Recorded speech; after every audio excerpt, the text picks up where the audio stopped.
ጀመር ኤሊት እንደሆነ እኔ ገዱ አንዳርጋቸውን ጠቅሶ እንደውም ገዱ አንዳርጋቸው እኮ ነግሯቸዋል ብትሰሙ ኑሮ ይላል። እኛ ገዱ አንዳርጋቸውን የምንጠይቅ የአማራ ህዝቦች ነን። ገዱ አንዳርጋቸው የተናገረው አይወክለንም። ገዱ አንዳርጋቸው የአማራ ተወካይ አልነበረም። ያን ቢሆን እንደውም ገና እሱ የምንጠይቀው እኛ እኮ ገዱ እንዲጠየቅ የምንፈልግ አካል ነን። አልገባውም ትግላችን ዘመንም እናስረስም እነሱ ያሰማሯቸው የፕሮፓጋንዳ ክፍል ሚዲያዎችም ልክ እንዲህ አይነት ነገር ሲከሰት ትግላችን እየጠራ ነው። አገዛዙና ለአገዛዙ ያደሩ የኛ ሰዎች በክደት ከሚፈጽሙት ውድመት ለመውጣት የራስን ብሔራዊ አስተውሎት የራስን የትግል መንገድ ቀይሶና በራስ በቅነት እንዲነሳ ብሎም አማራነትን ሙሉእነትና ስምረት ባለው ልክ ዳግም ለመትከል የምንፋለምበት የጦርነት ዘመን። እያንዳንዱ ፖለቲከኛ ነው ይባል እንዴ? አንዳርጋቸው ጽጌ ለተናገረው ነገር እኮ እንደ አማራ ሊያዩት ይፈልጋሉ። እንደ አማራ ህዝብ ተወካይ ሊያዩት እንደዚህ አይነት ናቸው። ሰላም ጤና ይስጥልን። እንዴት አላችሁ ውድ ቤተሰቦቻችን? ይህ ዘኢትዮጵያ የዩቲዩብ ቻናላችን ነው። እኔ ደግሞ አማሃ ደገፋ ነኝ። ፕሮግራማችን ወቅታዊ ፕሮግራም ነው። ለዛሬ ወደ እናንተ የምናደርሰው ፕሮግራማችን የተለያዩ መነሻ ቪዲዮዎች አሉት። ቪዲዮቹን እንጋብዛችኋለን። የእኛን ምልከታዎች እናጋራችኋለን። ዓለም አቀፍ ምልከታዎች ምንድናቸው የሚሉ ጉዳዮችን እያነሳን ቆይታ እናደርጋለን። እስከ ፕሮግራማችን ፍጻሜ ድረስ እንደተለመደው አብራችሁን በመቆየት ተከታተሉን ዘንድ በአክብሮት ጋብዘናችኋል። ከኛ ጋር ስትቆዩ ቻናላችንን ሰብስክራይብ በማድረግ የደውል ምልክቱን በመጫን ቪዲዮቻችንንም እንዲሁ ሼርና ላይክ በማድረግ አብሮነታችሁን ታሳዩን ዘንድ ከወዲሁ በአክብሮት እንጠይቃችኋለን። ለምታደርጉልን የትኛውም ትብብር አስቀድመን እጅግ የላቀ ምስጋናችንን ለማቅረብም እንወዳለን። በቀጥታ ወደ ዛሬው ፕሮግራማችን እናልፋለን። አብራችሁን ቆዩ።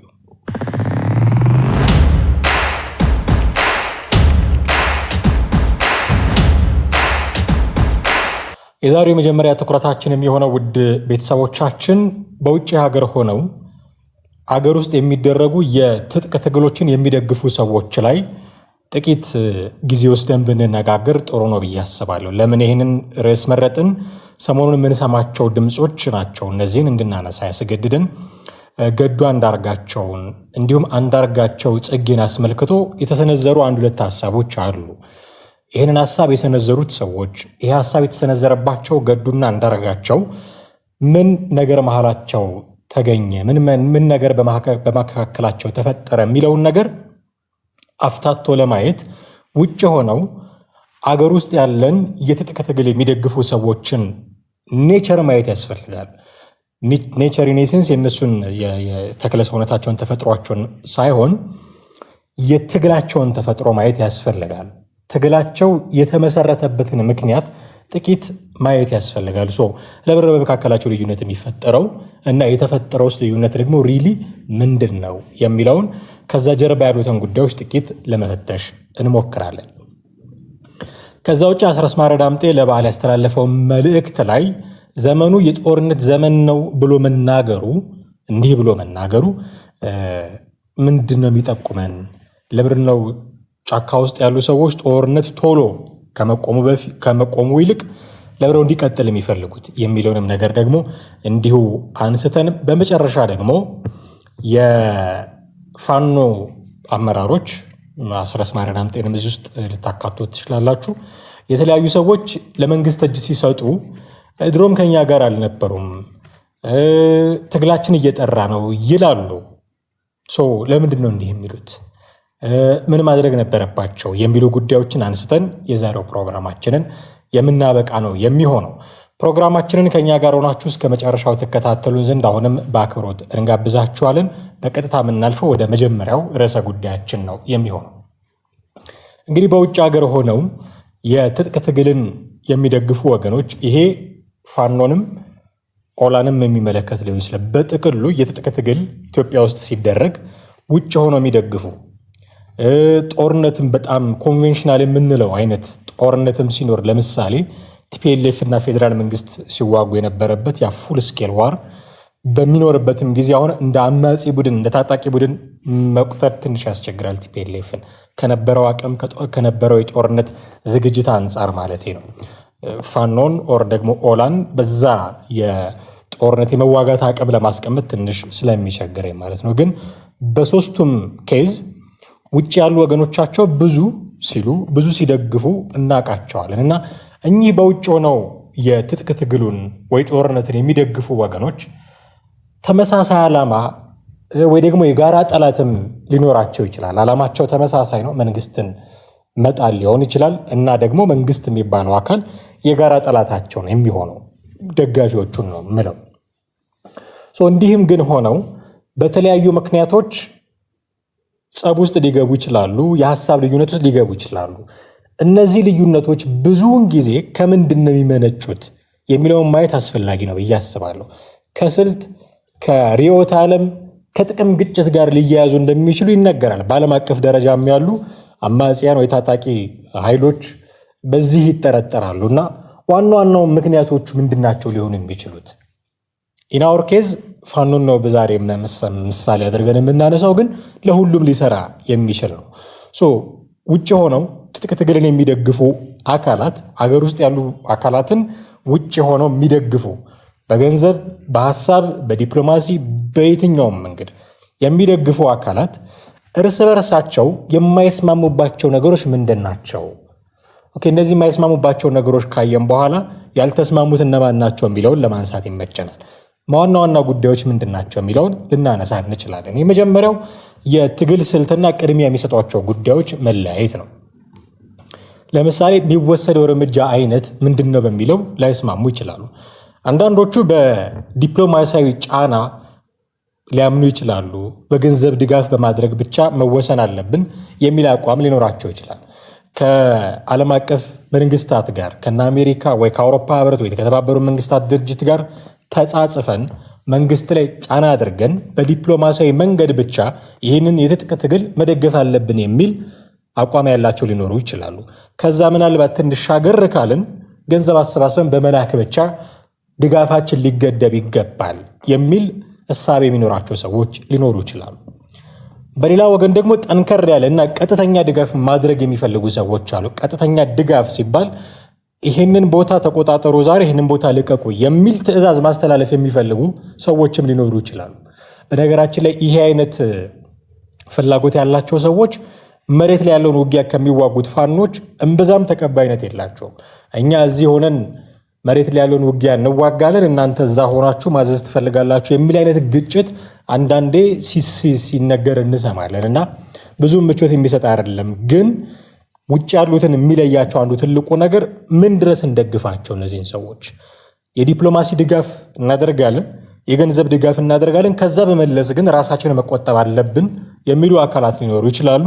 የለም ፈርዘር ሄደን በየት በኩል ማጥቃት እንዳለባቸው፣ ማን ምን ማድረግ እንዳለበት፣ ማን ሰብሳቢ ማን ምክትል መሆን እንዳለበት ውስጥ ገብተን መፈትፈት አለብን የሚል ፍላጎት ደግሞ ያላቸዋሉ። እነዚህ ሁለቱም ወገኖች በውጭ ነው ያሉት። ሁለቱም የትጥቅ ትግሉ ደጋፊዎች ናቸው። ሁለቱም ዓላማቸው ተመሳሳይ ነው። ግን ምን ያህል ደረጃ ድረስ ሄደን ነው መደገፍ ያለብን በሚለው ላይስማሙ ይችላሉ። በጊዜ ሰሌዳ ላይስማሙ ይችላሉ። አሁን ተኩስ መጀመር አለበት የሚል ወገን ሊኖር ይችላል። ኖ ዝግጅት ያስፈልገናል፣ ከገባን አይቀር እንደው ዝም ብሎ ይድረስ መሆን የለበትም በሚል የጊዜ ደግሞ ልዩነት፣ የጊዜ ሰሌዳ ልዩነት ችግር ውስጥም ሊገቡ የሚችሉ የሀሳብ ልዩነት ውስጥ ሊገቡ የሚችሉ ደጋፊዎች ይኖራሉ። ይሄኛው ከትግል ስልትና ቅድሚያ ከሚሰጣቸው ጉዳዮች አንጻር የሚታይ ነው። ገንዘብና የሀብት አስተዳደርን በተመለከተም ደግሞ እንደዚሁ ልዩነት ውስጥ የሚገቡ አካላት አሉ። የመጀመሪያው ግልጽነት ነው። ከደጋፊዎች የሚሰበሰበው ገንዘብ እንዴት ጥቅም ላይ መዋል አለበት በሚለው ላይ አለመስማማት ይኖራል። እንዴት ነው ጥቅም ላይ መዋል ያለበት? ስንልከው ማንጋ ነው ተደራሽም ቢሆነው ለየትኛው ወገን በደንብ መላክ አለብን? ይሄ ደግሞ ውስጥ ያለው መከፋፈልም ለነዛ ምክንያት ሊሆናቸው ይችላል። የምናውቀው ነገር ነው። አንዱ የአንዱ ደጋፊ ነው። አንዱ ተነስቶ እኔን ሰብሳቢ መሆን ያለብኝ፣ አንዱ ተነስቶ እንዴት በላይ ላይ ሰው ትሾማላችሁ፣ አንዱ ተነስቶ እንዲህ ካደረጋችሁኝ እንዲያደረጋ የሚባባሉ ናቸው እንደምታውቁት አሁን ፋኖ ውስጥ ያሉት ሰዎች። ይሄ ክፍፍል እዛ ላለው ለመለያየትም ደግሞ ምክንያት ሊከፍት ይችላል። የሰበሰብነው ገንዘብ ያሰባሰብነው ሀብት እንዴት ባለ መንገድ እና ለማን ቢደርስ ነው ጥሩ? ለዘመነ ይድረሰው ዘመነ ያስተዳድረው የሚል ወገን ሊኖር ይችላል። የለም ለምሬ ስጡትና እሱ ያስተዳድረው የሚል ወገን ሊኖር ይችላል። እነዚህ ሰዎች በሀሳብ ባይለያዩ እንኳን መድረስ በሚፈልጉበት ግን ገንዘቡን ማን ያስተዳድርልን በሚለው ሊለያዩ ይችላሉ። የግልጽነት ጥያቄ ያነሳሉ ማለት ነው። ከቁጥጥርም አንጻር እንዲሁ የተለያየ አይነት ሐሳብ ውስጥ ሊገቡ ይችላሉ። የገንዘብ ምንጩ ስርጭቱ ማን ይቆጣጠረው የሚለው ፉክክር ለከፍተኛ ልዩነት የሚዳረጋቸው አንዳንዴ መቃቃር ውስጥም ጭምር የሚያስገባቸው ይሆናል። ይሄው ከገንዘብና ከሀብት አስተዳደር አንጻር እንደዚህ ሊታይ ይችላል። ከዛ ውጪ የርዕዮተ ዓለምና የፖለቲካ ግብ ልዩነት እንዲህ ሊፈጠር ይችላል። አንፎርቹኔትሊ የርዕዮተ ዓለምና የፖለቲካ ግብ ልዩነት የእኛን ሀገሮቹን የትጥቅ ትግል ደጋፊዎች ብዙ የሚመለከታቸው አልመሰለኝም። የእነሱ ሙግት ሌላ ነው። የእነሱ ሙግት ገንዘብ ላይ ነው። የእነሱ ሙግት እኔ ልቆጣጠረው ትግሉን ነው። የእነሱ ሙግት በዚህ ገብታችሁ በዚህ ውጡ ነው። የእነሱ ሙግት መንግስትን እንዴት እስካሁን የሚል ነው። ርዕዮተ ዓለም ላይ ብዙ የሚከራከሩ አላየውም። የግብ ልዩነት ላይ ብዙ የሚከራከሩ አላየውም። ግን እንደው የትግሉን የመለያየቱን ኔቸር ካየነው ትልቁ ነጥብ የሚሆነው ይሄ ነው። የመጨረሻ ግብ ልዩነት ሊኖር ይችላል። ትግሉን ካሸነፍን በኋላ የሚመጣው ስርዓት ምን ይሁን በሚል ሊለያዩ ይችላሉ። አሁን ፋኖን የሚደግፉት አካላት ግን በዚህ ሲለያዩ ብዙም ሰምተናቸው አናውቅም። የነሱ ህዝባዊ እምቢተኝነት አድርገን በትጥቅ ትግል ከሌን ገድለን በቃ ስልጣኑን እንቆጣጠረው እዛ ድረስ ነው። በዚህ አይለያዩም። ግን እንደው ናቹራሊ ጉዳዩን እናየው ካልን ኦኬ አሸነፍን ትግሉን፣ ከዛ በኋላ በምንድን ነው ሀገሪቱን የምናስተዳድረው የሚል የቅድመ ዝግጅትን ጉዳይንም እኮ ነው የሚያሳየው። ይሄ ተዘጋጅተን መሄድ አለብን ብለው ስለሚያምኑ አሁን ያሉት ምንም ዝግጁነት ያላቸውም አይመስለኝም።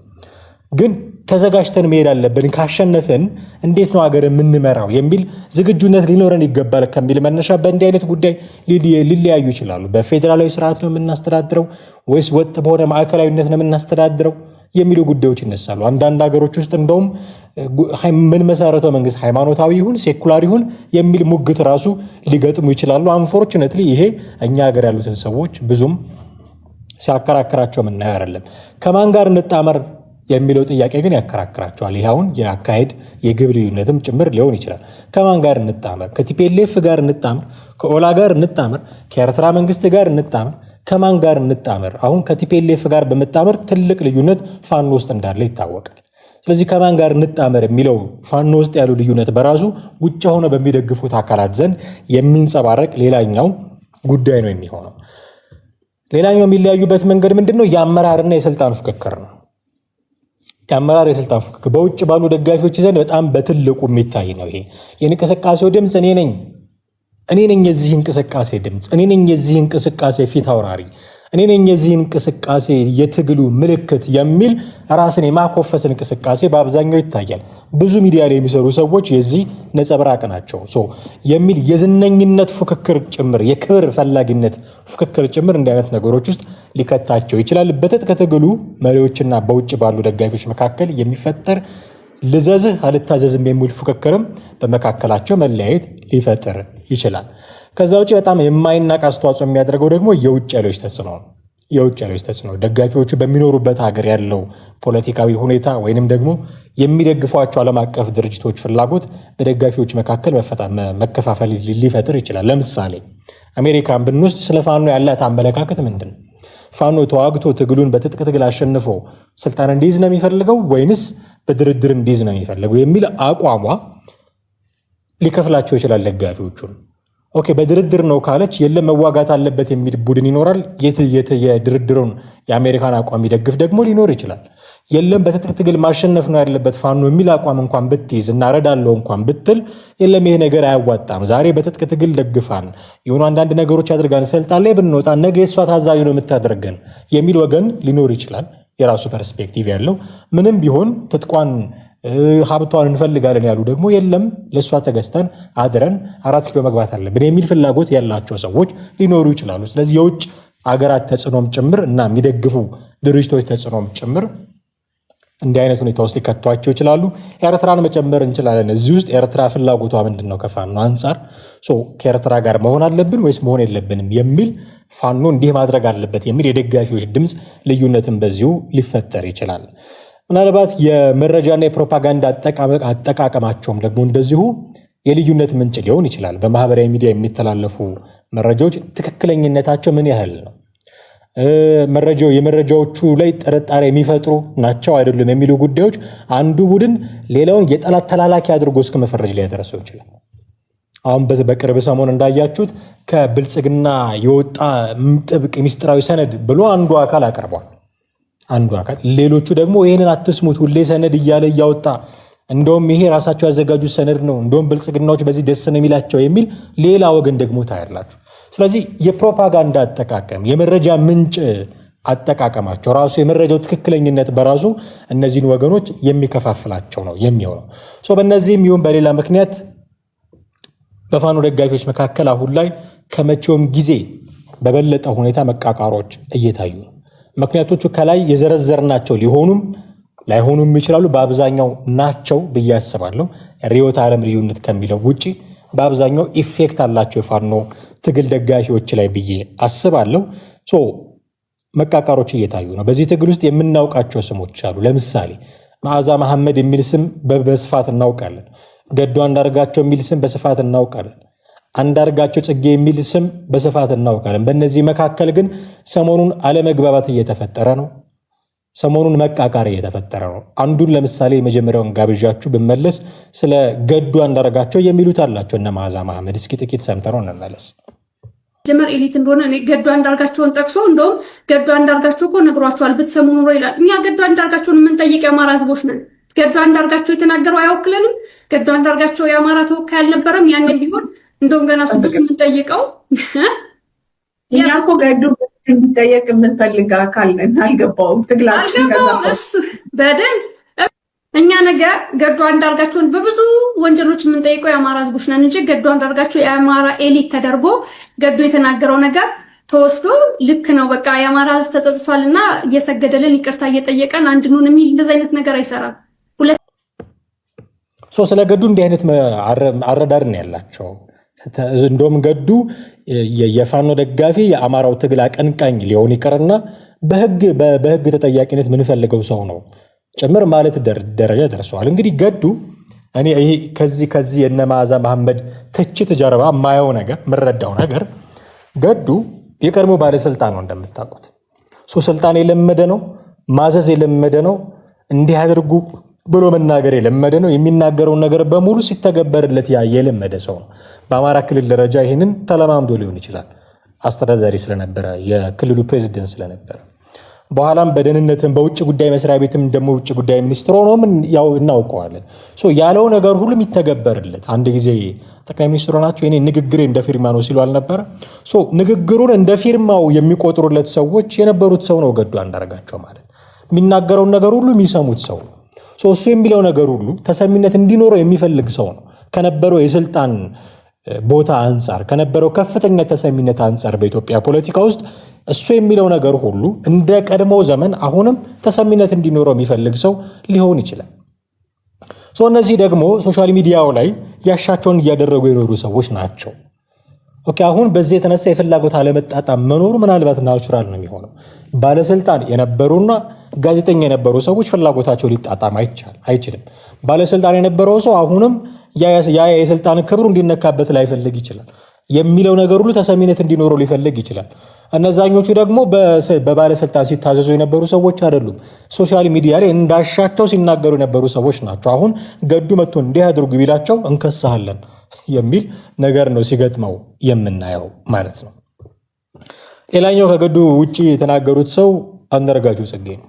ስለ አንዳርጋቸው ጽጌም እንዲህ ብለዋል። ጥቂት እንስማ። እያንዳንዱ ፖለቲከኛ ነው ይባል እንዴ? አንዳርጋቸው ጽጌ ለተናገረው ነገር እኮ እንደ አማራ ሊያዩት ይፈልጋሉ። እንደ አማራ ህዝብ ተወካይ ሊያዩት እንደዚህ አይነት ናቸው እኮ። የአንዳርጋቸውን ነገር እንኳን ፋኖን የሚፈልገው አንዳርጋቸው ለምንድን ነው ከሚል ጥያቄ መነሳት እንችላለን ብዬ አስባለሁ። ለምንድን ነው የሚፈልገው ፋኖን አንዳርጋቸው ጽጌ? አንዳርጋቸው ጽጌ ፋኖን የሚፈልገው ከኤርትራ አንጻር ነው። አንዳርጋቸው ጽጌ ከአብይ ጋር ሰላም የነበረበትን ጊዜ አስታውሱ። አንዳርጋቸው ጽጌ ከአብይ ጋር ሰላም ነበረ ማለት በዛ ጊዜ አብይና ኢሳያስ ሰላም ነበሩ። ኢትዮጵያና ኤርትራ ሰላም ነበሩ። ከክልል ጨዋታ ላይ ነበሩ። ያ የጫጉላ ሽርሽር ላይ ነበሩ። በዛ ጊዜ በጠቅላይ ሚኒስትሩና በአንዳርጋቸው ጽጌ መካከል ሰላም ነበረ። በኋላ ቁርሾ ሲጀመር በኢትዮጵያና በኤርትራ መካከል ነው ኩርፊያ የመጣው፣ አገር ጥሎ መሰደድም የተጀመረው። ስለዚህ ለኤርትራ ስስ ልብ ያለው ሰው ነው አንዳርጋቸው ጽጌ ማለት።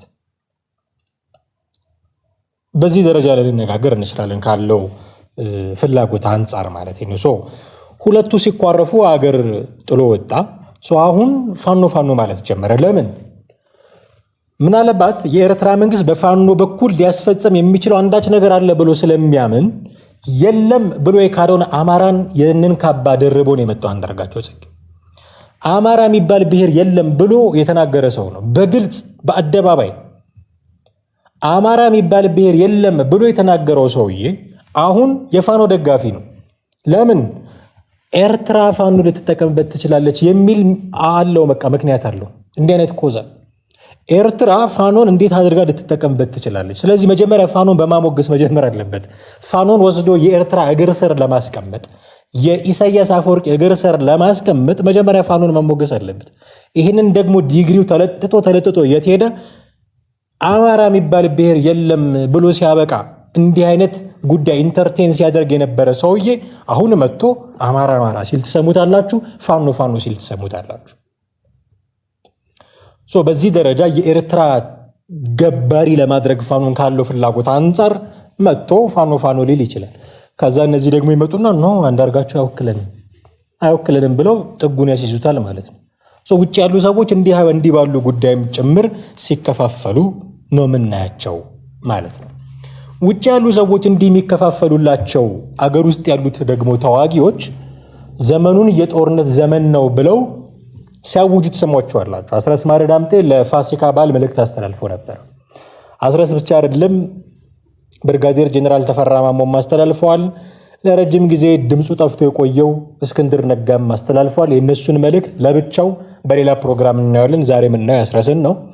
ከተናገረው ሙሉ ንግግር ውስጥም የጦርነት ዘመን ነው የሚለው ላይ ነው ማተኮር የፈለግኩት። ጥቂት እንስማው ይህንን የተናገረበትን ክፍል። አገዛዙና ላገዛዙ ያደሩ የኛ ሰዎች በክደት ከሚፈጽሙት ውድመት ለመውጣት የራስን ብሔራዊ አስተውሎት የራስን የትግል መንገድ ቀይሶና በራስ በቅነት እንዲነሳ ብሎም አማራነትን ሙሉእነትና ስምረት ባለው ልክ ዳግም ለመትከል የምንፋለምበት የጦርነት ዘመን ነው። ግን ደግሞ ጦርነቱ የትንሳኤ ምልክትም ነው። ለህልውና አደጋ ያጋለጡንን ውስጣዊና ውጫዊ ችግሮችን እና መግፈያዎቻቸውን ስንረዳ የህዝባችንን የቆዩ ብሔራዊ አስተውሎቶች ስንመረምርና ስናውቅ ብሔራዊ ንቃት የተላበሰ ትውልድ መፍጠር እንደሚቻል በተግባር ተምረናል። ይህ ምዕራፍ ለመራር ተጋድሎ በጋራ እንነሳ ዘንድ ያስቻለንን ብሔራዊ ቁጭት ፈጥሯል። ይህም ጠላታችንን ለይተን በየዘርፉ እንድንፋለመው በማድረግ የአሸናፊነታችን ማመሳከሪያ ሆኗል። ጥንትም ሆነ ዛሬ ፖለቲካ ትግል ዓለምም ሆነ በመንፈሳዊ አስተምሮ በሐቀኝነትና በጽናት የሚደረግ ተጋድሎ ፍጻሜው አሸናፊነት ነው። እንግዲህ እንዲህ ነው ያለው አስረስ ማረ ዳምጤ። ሰው የሰላም ዘመን ማወጅ ቢያቀተው እንዴት የጦርነት ዘመን ያውጃል? አትሊስት እንዴት ዝም አይልም? የጦርነት ዘመን ነው ብሎ ነው የገለጸው። የሰላም ዘመን እንዲታወጅ ነው የምንጠብቀው። እውነቱን እንነጋገር ከተባለ የሚያስፈልገን እሱ ስለሆነ ኦኬ፣ የሰላም ዘመን ማወጅ ከሱ ትከሻ በላይ ሊሆን ይችላል። እሱ ያለው ስልጣን ላይሆን ይችላል። ኦኬ፣ ከዚህ በኋላ ከዛሬ ጀምሮ ሰላም ነው ብሎ ማወጅ ከሱ የምንጠብቀው ኃላፊነት ላይሆን ይችላል። የብዙ ስቴክሆልደርስ ስራ ስለሆነ ለዛም ነው አስቸጋሪ ሆነ። ግን ይሄ ቢያቀተህ እንዴት ዝም ማለት ያቀታል? እንዴት ጦርነት ታወጃለህ? እንዴት የጦርነት ዘመን ነው ብለህ በፋሲካ መልእክት አስተላልፋለህ? ከዚህ አልፎ ጭራሽ የጦርነት ዘመን ነው የሚለውን ደግሞ ከክርስቶስ መከራ ጋር ለማነጻጸር ደግሞ ሙከራ ሲደረግ ታያላችሁ። ይሄ የክርስቶስ መከራና የእናንተ ጦርነት ለንጽጽር የሚቀርብ አይደለም። የክርስቶስ መከራ ለቤዛነት የተከፈለ መስዋዕትነት ነው። ለቤዛነት፣ ለካሳ፣ ለምትክነት የተከፈለ መስዋዕትነት ነው። የእናንተ የጦርነት አዋጅ ፎከራ ግን ቤዛ እንሆናለን ብላችሁ ጫካ የገባችሁለትን ሰው እስከ ማጎሳቆር የደረሰ ነው። መንገድ የምትዘጉበት ቤዛ እንሁን ያላችሁትን ነው። ምትክ እንሁን፣ ሞተን እናድንህ ያላችሁትን ነው። አስተማሪ የምትገድሉበት፣ ትምህርት ቤት የምትዘጉበት፣ ምርጫ ልታደርግ አትችልም ብላችሁ የምታስፈራሩት ቤዛ እንሆናለን፣ በአንተ ቦታ ተገብተን እንሞትልሃለን ብላችሁ ጫካ የገባችሁለትን ሰው ነው። ይህንን ከክርስቶስ ቤዛነት ጋር እንዴት ለማነጻጸር እንደደፈራችሁ አላውቅም። በጣም ትልቅ ድፍረት ነው። የሆነ ሆኖ ግን ለምንድን ነው እና አስረስ ማረ ዳምጤ ጦርነትን እንዲያብዝተው የሚፈልጉት? ለምንድን ነው የጦርነት ዘመን ማወጅ የፈለጉት? ለምንድን ነው በዚህ ደረጃ ጦርነቱ እንዲያልቅ የማይፈልጉት? በድርድርም በሉት በሆነ ምክንያት ለምንድን ነው የማይፈልጉት የሚሉ ጉዳዮችን ማንሳት ግን ተገቢ ነው ብዬ አስባለሁ። የመጀመሪያው የፖለቲካ ግባቸውን ለማሳካት ካላቸው ፍላጎት ነው። ይኖራቸዋል ፖለቲካል ኦብጀክቲቭስ የታወቀ ነው። ብዙውን ጊዜ አማጽያን ወይ የትጥቅ ትግል የሚያደርጉ ሰዎች በሰላማዊ መንገድ ማሳካት ያልቻሉት የፖለቲካ ጥያቄ ሲኖራቸው ነው ጦርነት እንዲጀመር ጦርነት እንዲቀጥል የሚፈልጉት። ኦኬ መንግስትን በማዳከም ለድርድር ማስቀመጥ ሊፈልጉ ይችላሉ። ኢናወር ኬዝ መንግስትን ማዳከም የቻሉ አይመስለኝም። ስለዚህ ለድርድር እነሱ ሳይሆኑ እሱ ነው የሚጋብዛቸው አዳክሚያቸዋለሁ ብሎ ስለሚያስብ። ያዳከመ አካል ነው በነገራችን ላይ ድርድርን የሚፈልገው። በጦርነት ያዳከመና በጦርነት ያገኘውን ድል በድርድር ማጽናት ይፈልጋል፣ በፖለቲካ ማጽናት ይፈልጋል። እነዚህ ግን በድርድር ማጽናት ደረጃ ላይ ስላልደረሱ ጦርነቱ እንዲቀጥል ነው የሚፈልጉት። ይህ የፖለቲካ ፍላጎታቸውን ለማሳካት አንደኛ። ሁለተኛ የራሳቸውን ርዕዮተ ዓለም ወይም የሚያስተዳድር ኃይል ለመጫን በዚህ የተነሳ ጦርነት እንዲቀጥል ይፈልጋሉ። የሚፈልጓቸው የአመራር ስልቶች አሉ። የሚፈልጓቸው ማድረግ የሚፈልጓቸው ግቦች አሏቸው። እነሱን ለማሳካት ነው የጦርነቱ እንዲቆም የማይፈልጉት። ሌላ ምናልባት በጣም ደግሞ አሳሳቢ የሚሆነው ጉዳይ ዋር ኢኮኖሚ ነው። የጦርነት ኢኮኖሚ ተጠቃሚነት። በግጭት ቀጠናዎች ውስጥ አዳዲስ የኢኮኖሚ ምንጮች ይፈጠራሉ። እነዚህ የጦርነት ኢኮኖሚ ተብሎ ነው የሚታወቁት። ምናልባት ህገወጥ ንግድ ሊደረግ ይችላል። በጦርነት ምክንያት የመንግስት ቁጥጥር ሊላላ ይችላል እዛ አካባቢ። በዚህ የተነሳ የጦር መሳሪያ የህገወጥ ንግድ ሊኖር ይችላል። የተፈጥሮ ሀብት አሁን ቲፒኤልኤፎች በዚህ ይታማሉ፣ ወርቅ ይሸጣሉ ተብለው።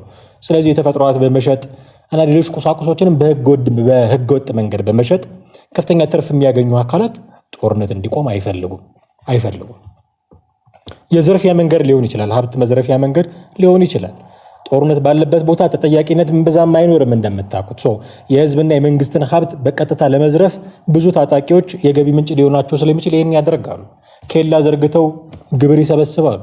እንደምታውቁት መኪና የሚያልፍ የማያልፍ ዘርግተው አንዳንዴ እኮ በሱ ምን እኔ መሰብሰብ ያለብኝ የለም አንተነ በሚል እኮ ተተኳኩሶ የሚገዳደሉም አሉ። እንደምታውቁት ብዙ ሰምተናል።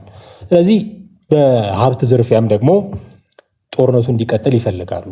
የህልውናና የደህንነት ስጋት የሚልም ደግሞ የጦርነቱ እንዲቀጥል መፈለጋቸው ምክንያት ሊሆን ይችላል። ታጣቂዎች ብዙ ጊዜ መሳሪያችንን ካስቀመጥን እንገደላለን ወይ ደግሞ እንታሰራለን የሚል የህልውና ስጋት ሊያድርባቸው ይችላል። በዚህ የተነሳ ጦርነቱን ያስቀጥላሉ። የጦርነት ጊዜ ነው ብለው እንደ አስረስ ማረ ዳምጤ ሊያውጁ ይችላሉ። መንግስት የገባውን ቃል አያከብርም ብለው ያስባሉ። ለደህንነታቸው ዋስትና ይኖራል ብለው አያስቡም። ስለዚህ መሳሪያ ይዞ መቆየትን እንደ ትልቅ አማራጭ ነው የሚወስዱት። ሌላው የክብር ጥያቄ ነው፣ የማንነት ጥያቄ ነው። በብዙ ግጭቶች ውስጥ ታጣቂዎች የሚዋጉት ለተጨቆነ ማንነት ወይም ደግሞ ለተገፋ ማህበረሰብ እንደሆነ ያስባሉ። ግን ብዙውን ጊዜ ጦርነቱ ሲቆም በጦርነቱ ምክንያት ያገኙት ክብር እንደሚያጡ ነው የሚያስቡት። በጦርነቱ ምክንያት ያገኙት ዝና እንደሚያጡት ነው የሚያስቡት። ስለዚህ እንደገና እንበደላለን፣ እንደገና ክብር እናጣለን የሚል ስጋት ውስጥ ስለሚገቡ ስለ ራሳቸው ክብር ሲሉ ጦርነት እንዲቀጥል ይፈልጋሉ። በጦርነት ውስጥ ያሳለፉት መስዋዕትነት ያለ ውጤት የቀረም ደግሞ ይመስላቸዋል። እስከ መጨረሻው የመቀጠል ግፊት በውስጣቸው ሊፈጠርባቸው ይችላል ማለት ነው። ተሰሚነት ፍላጎት፣ የስልጣን ፍላጎትም ጦርነቱ እንዲቀጥል እንዲገፋፉ ሊያደርጋቸው ይችላል። በሰላም ጊዜ ተራ ዜጋ የነበሩ ግለሰቦች በጦርነት ወቅት የጦር አዛዥ ተብለው ትልቅ ስልጣን ይይዛሉ፣ ተከታይ ያገኛሉ፣ በስራቸው የሚታዘዝላቸው ያገኛሉ፣ ዝናም በዛው ልክ ይደርባሉ። እንደምታውቋቸው አርበኛ ጀነራል ምናምን ሲባባሉ ነው የሚኖሩት። ስለዚህ በሰላሙ ጊዜ ከሁሉም ጋር እኩል ናቸው። ጦርነት ውስጥ ግን ሲሆኑ አላቸው ሃይራርኪ ይፈጥራሉ። በስራቸው የሚታዘዝ አካል ይኖራቸዋል። በጣም ዝነኞች ይሆናሉ ምናምን።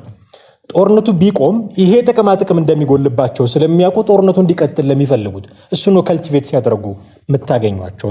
ጦርነቱ ሲያበቃ የሚያጡትን ክብር ስለሚያስቡ ጦርነት እንዲቀጥል ይፈልጋሉ። የውጭ ኃይሎችም ግፊት ለዚህ ሊዳረጋቸው ይችላል። አንዳንድ ጊዜ አማጽያን በውጭ ሀገራት ድጋፍ የሚንቀሳቀሱ ሊሆኑ ይችላሉ። ስለዚህ ደጋፊ ሀገሮቹ የራሳቸው ጥቅም እስካልተከበረ ድረስ ጦርነት እንዲቆም ላይፈልጉ ስለሚችሉ በዚህ ደረጃ ፕሮክሲ ዋር በሚባለው ጦርነት እንዲቀጥል ሊፈልጉ ይችላሉ ማለት ነው። ስለዚህ አስረስ ማረ ዳምጤ ተነስቶ የጦርነት ዘመን ነው ሲል ከላይ ያነሳናቸው ጉዳዮች ግድ ይሉታል ማለት ነው። ወይ ፕሮክሲ ዋር ነው የኤርትራን ፍላጎት ማስቀጠል ስለሚፈልግ ሊሆን ይችላል። አሊያም ደግሞ አሁን የህዝብ ግንኙነት ኃላፊ ተብሎ ስልጣን ተሰጥቶታል። ከስሩ ብዙ ሰዎች ይገዙለታል። እሱ የሚለውን ይሰማሉ። መምህራንን ረሽኑ ሲል የሚረሽኑለት የታጠቁ ሰዎች አሉ። ይሄን ተሰሚነት ማጣት ስለማይፈልግ ጦርነት እንዲቀጥል ሊፈልግ ይችላል ማለት ነው። ከላይ ያነሳናቸው ምክንያቶች በሙሉ የዚህ ተቀጥላ ነው የሚሆኑት። በመጨረሻ የምናነሳው አንድ ጉዳይ ምንድነው? ኤርሚያስ ለገሰ የተናገረው አንድ ነገር አለ። የፋኖ ሰዎች ከውስጣቸው ሰው ከድቶ ወይ እጅ ሰጥቶ ለመንግስት ሲገባ ድሮም ከኛ ጋር አልነበረም የሚል ነገር ይናገራሉ። እስኪ ጥቂት እንስማው ኤርሚያስን። እነ ዘመነም እና አስረስም እነሱ ያሰማሯቸው የፕሮፓጋንዳ ክፍል ሚዲያዎችም ልክ እንዲህ አይነት ነገር ሲከሰት ትግላችን እየጠራ ነው። እየጠራ ማለት መጥራት ሳይሆን ጥራት ትግላችን እንደ ውሃ ኩልል እያለ ነው። ይሄንን እኮ የኛ ጀግና ዘመነ ካሴ ተናግሮታል እኮ ምንም አዲስ ነገር የለውም። ምን ብሎ ተናግሯል ዘመነ ካሴ? 4 ኪሎ ደጃፍ እስክንደርስ ድረስ የሚከዱ ይኖራሉ ብሎ እኮ ተናግሯል። ድሮም ፋኖ አልነበሩም የሚልም አይቻለሁ። የስነ ምግባር ችግር ስላለባቸው ነው። የስነ ምግባር ችግሩን የቀረፍ ነው። ትግላችን ጠራ። በዚህ አይነት መንገድ ትግላችን እየጠራ ነው የሚል አመክንዮ ነው የሚያነሱት እንጂ እንደተሸነፉ ሐሳባቸው ገዢ እንዳጣ አያስቡም የሚል አይነት አመክንዮ ነው። እንደዚህ ከሆነ የሚያስቡት መጀመሪያ ጀግናዎቻችን ናቸው ብለው ሲያወድሷቸው በኋላ ነው ጀግናዎች አይደሉም ሲሏቸው ነው የምታገኙት። ካወቃችኋቸው በእነሱ ከናንተ መውጣት ምክንያት ትግላችሁ እንደሚጠራ ካወቃችሁ መጀመሪያ ለምን አታስወጧቸው? መንግስት ጋር ሲገቡ የእናንተ ትግል የሚጠራው ውስጥ እያሉ ማስወጣት ትችሉ አልነበረ? ኦኬ እስኪ ጠራላችሁ ከምትጠብቁ ለምን እናንተ ራሳችሁ አታጠሩትም የሚል ጥያቄ የሚያስነሳ ነው። ግን ሆኖ ሁሉም ተነስተው መንግስት ጋር በገቡ ቁጥር ድሮም ከኛ ጋር አልነበሩም የሚል የመጽሐፍ ቅዱስ ጥቅስ ይጠቅሳሉ። ትግላችን እየጠራ ነው የሚል አመክንዮ ነው ሎጂክ ነው የሚያመጡት። እሱ በዛ ደረጃ የሚታይ ከሆነ እናንተ ራሳችሁ ኃላፊነት ወስዳችሁ ቀድማችሁ የምታጠሩት ጉዳይ አልነበረም ወይ የሚል ጥያቄ ያስነሳል። ውድ ቤተሰቦቻችን በርካታ ነገሮችን ያነሳን ይመስለኛል በዛሬው ፕሮግራማችን። እናንተ ምንድነው የምትሉት? ምንድነው ሐሳባችሁ? እንዴት ትመለከቱታላችሁ? ቀደም ሲል ያነሳናቸውን ጉዳዮች እንዴት ታዩታላችሁ የሚል ጥያቄ ማንሳት እንወዳለን። በተለመደው መንገድ ከሐሳብና አስተያየቶቻችሁ ጋር ሌሎችም ጥያቄዎች ካሏችሁ ከሱ ጋር ልታደርሱን ትችላላችሁ። እኛ ግን የዛሬውን እዚህ ላይ ማብቃት ይኖርብናል። አብራችሁን ስለቆያችሁ ስለተከታተላችሁን እጅግ አድርገን ነው የምናመሰግናችሁ። የዛሬውን እዚህ ላይ እናበቃለን። በሚቀጥለው በሌላ ርዕሰ ጉዳይ እንጠብቃችኋለን። አማሃ ደገፋ ነበርኩኝ። ስትከታተሉት የቆያችሁት ዘኢትዮጵያ ዩቲዩብ ቻናላችንን ነው። አብራችሁን ስለነበራችሁ እጅግ አድርገን እናመሰግናለን። በሚቀጥለው ፕሮግራም በሌላ ርዕስ እንገናኛለን። ጤና ይስጥልን።